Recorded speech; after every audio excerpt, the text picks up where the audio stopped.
Saudara dan saudari yang saya kasih dalam Yeshua Mashiach, melihat kembali kepada situasi dunia yang tidak pasti ini, maka saya terpanggil untuk berkhotbah dalam satu tema yang besar yang bertajuk harapan hari esok. Masih adakah harapan untuk manusia pada hari esok? Masih ada harapan ke bumi di hari esok? Masih ada harapankah setelah kita melihat bencana-bencana sana sini terjadi di seluruh dunia? Saudara-saudari, satu-satunya perkara yang para saintis Rusia inginkan lebih daripada segala-galanya ialah harapan. Nah, lebih daripada 1.000 saintis dan keluarga Rusia itu berada dalam satu dewan kuliah. 2 malam pertama berlalu dan sangat baik. Nah, para saintis Soviet ini mendengar dengan teliti, bertanyakan soalan pintar dan menjawab dengan baik. Nah, topik pada malam terakhir adalah paling menarik perhatian mereka.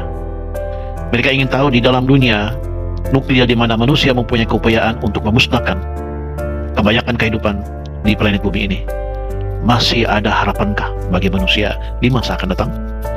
Mereka tertanya-tanya, bagaimana kita boleh menghadapi masa depan dengan yakin?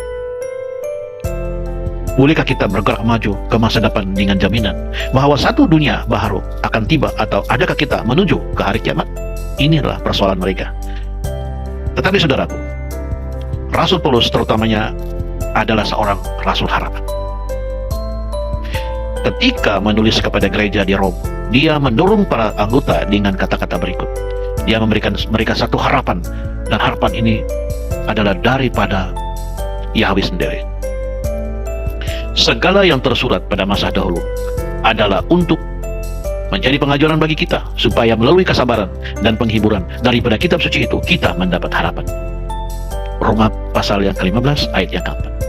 Nah, kitab Roma pasal 15 menyimpulkan dengan kata-kata berikut. Semoga Tuhan yang memberi kamu harapan memenuhi hati kamu dengan kegembiraan dan kedamaian karena kamu percaya kepadanya, supaya dengan kuasa roh Elohim kamu semakin berharap kepada Elohim. Itu dalam ayat yang ke-13. Nah saudara, pada masa yang sukar, firman Elohim mengisi hati kita dengan harapan. Dalam pengalaman hidup yang penuh mencabar, firman Elohim mengisi hati kita, memberi harapan bagi kita. Itu satu harapan yang bukan buatan manusia, tetapi satu harapan yang Tuhan, yang Elohim sudah sediakan bagi kita. Apabila masa depan kelihatan tidak menentu, firman Yahweh, firman Elohim mengisi hati kita dengan harapan. Terdapat pengharapan di ufuk sana, saudara. Ketika menulis kepada Titus, rakannya yang masih muda, Rasul Paulus meyakinkan dia untuk sentiasa menantikan hari yang kita harapkan itu, apabila keagungan Elohim Maha Besar dan Yeshua Mashiach penyelamat kita akan terserah, kata Paulus. Ini suratnya kepada rakannya yang bernama Titus, pasal yang kedua ayat 13. Nah saudaraku, seluruh sejarah sedang menuju kepada satu kemuncak agung. Nah, di dalam kedatangan Elohim Yeshua Mashiach kita ini, sejarah bermula pada satu titik dan akan berakhir pada satu titik juga. Saya ulangi, sejarah bermula pada satu titik dan akan pasti berakhir pada satu titik juga. Nah, semua sejarah bermula apabila Elohim menciptakan dunia ini, dan kemuncak penciptaan adalah kedatangan kembali Elohim Yahweh kita, yang akhirnya akan menciptakan semula langit yang baru dan bumi yang baru. Nah saudara, terdapat 3 peristiwa besar di dalam kitab suci. 3 peristiwa besar yang tercatat dalam kitab suci, yaitu penciptaan, salib, dan kedatangan Kristus. Kedatangan kembali Elohim kita ke dunia yang merindukan satu harapan ini adalah satu kemuncak sepanjang zaman. Ia bermula dengan kemunculan drama dosa dan kematian yang panjang. Para nabi perjanjian lama ini dan para murid-murid Yeshua Mashiach yang di dalam perjanjian baru telah memberitakannya kabar baik, berita baik yang penuh harapan kepada umat Tuhan. Para malaikat telah mengesahkannya dan Yeshua telah menjanjikannya. Pemazmur Daud berkata dengan penuh semangat, dan berkemenangan. Dia berkata, apabila Elohim kita datang, dia tidak diam. Api yang bernyala-nyala mendahului dia. Ribut yang sangat kencang melilingi dia. Mazmur pasal 50 ayat 3. Nah saudaraku, Paulus mengulanginya ketika dia berkata, pada waktu itu Tuhan akan turun dari surga dengan satu seruan yang kuat, dengan suara malaikat agung, dan dengan sangkakala Elohim. Mereka yang telah mati dalam Kristus akan dibangkitkan terlebih dahulu. 1 Tesalonika pasal 4 ayat 16. Malah para malaikat mengesahkannya ketika Yeshua naik ke surga.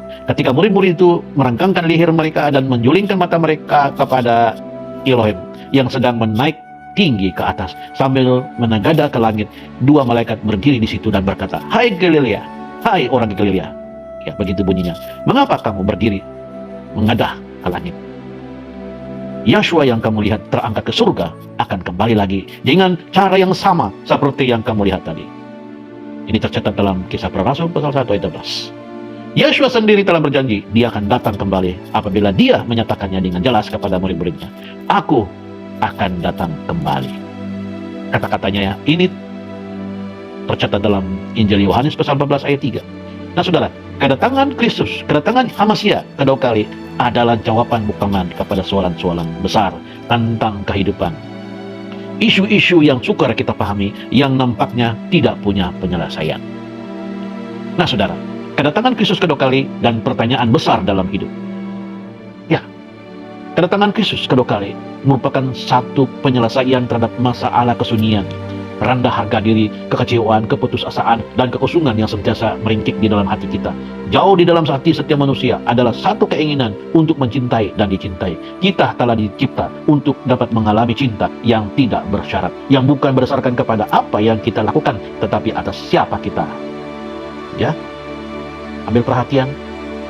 Kita telah dicipta untuk mengalami cinta yang tidak bersyarat, yang bukan berdasarkan kepada apa yang kita lakukan, bukan berdasarkan kepada apa yang kita lakukan, tetapi atas siapa kita. Terdapat satu keinginan, semula jadi untuk bersahabat. Amin, saudara. Nah, para saintis yang mengkaji tikus telah memperhatikan bahwa ibu tikus sering menjilat badan anak mereka.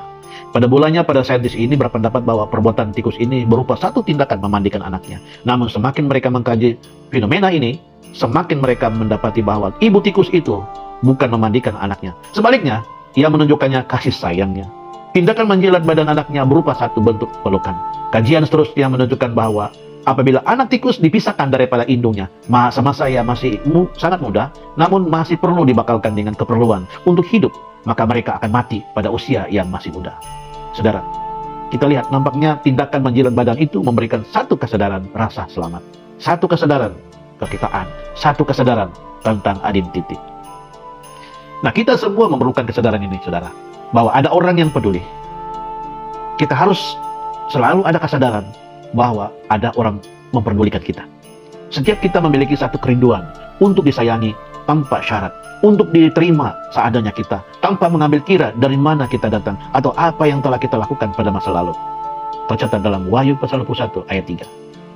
Nah, di dalam Wahyu pasal 21 ayat 3 mengisahkan bahwa suatu hari nanti apabila Yeshua datang kembali, kita akan bersama dengan Elohim untuk selama-lamanya.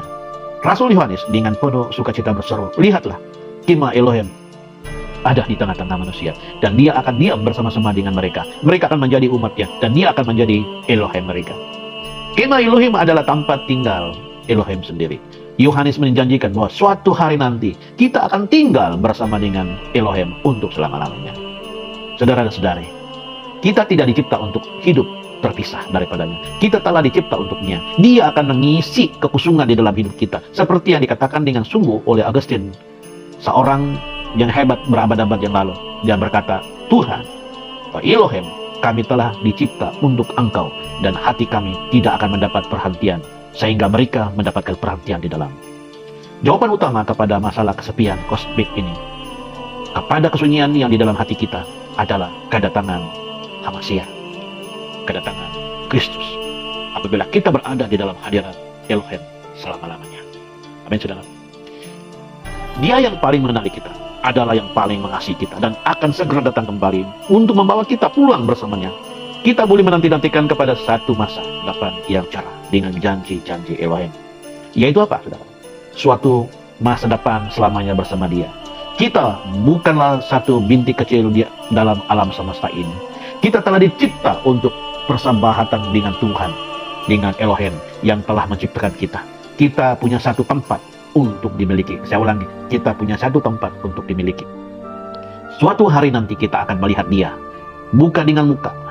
Ya, saya ulangi, suatu hari nanti kita akan bisa melihat Dia muka dengan muka dan bisa berselubung di dalam kasih-Nya. Dia telah berjanji yang tidak akan meninggalkan kita. Dia berjanji yang Dia tidak akan meninggalkan kita. Dia rindu untuk menjadi teman kita setiap hari. Persahabatan yang kita nikmati bersama Dia, dengan Dia, ya, saya ulangi, persahabatan yang kita nikmati bersama Dia pada hari ini hanyalah satu kemunculan kecil, berbanding dengan persahabatan yang lebih dalam dan sukacita yang lebih besar yang akan kita alami bersama dengan Dia untuk selama-lamanya. Amin, saudara. Nah, walaupun pada hari ini kita tidak dapat melihat Dia, ya, saya ulangi, walaupun pada hari ini kita tidak dapat melihat Dia, dan tidak dapat berkomunikasi dengan Dia secara bersemuka, namun janji kedatangannya kembali memberi jaminan kepada kita bahwa suatu hari nanti kita akan dapat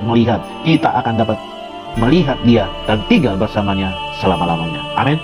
Nah, saudara, suatu hari nanti kita akan tinggal di dalam hadirat-Nya. Suatu hari nanti kita akan berkuasa sepenuhnya dan hati kita akan memiliki damai sejahtera.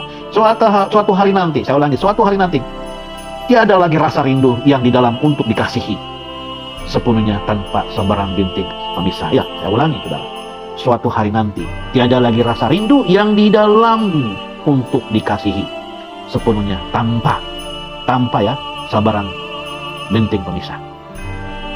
Kedatangan Hamasiah, kedatangan Kristus kedua kali ke bumi ini bukan saja berupa jawaban kepada kesepian. Ya, saya ulangi, kedatangan Kristus kedua kali bukan saja berupa jawaban kepada kesepian. Ia juga adalah penyelesaian buktaman kepada masalah penderitaan yang dialami oleh manusia di bumi ini. Demikianlah, saudara, firman Tuhan yang luar biasa.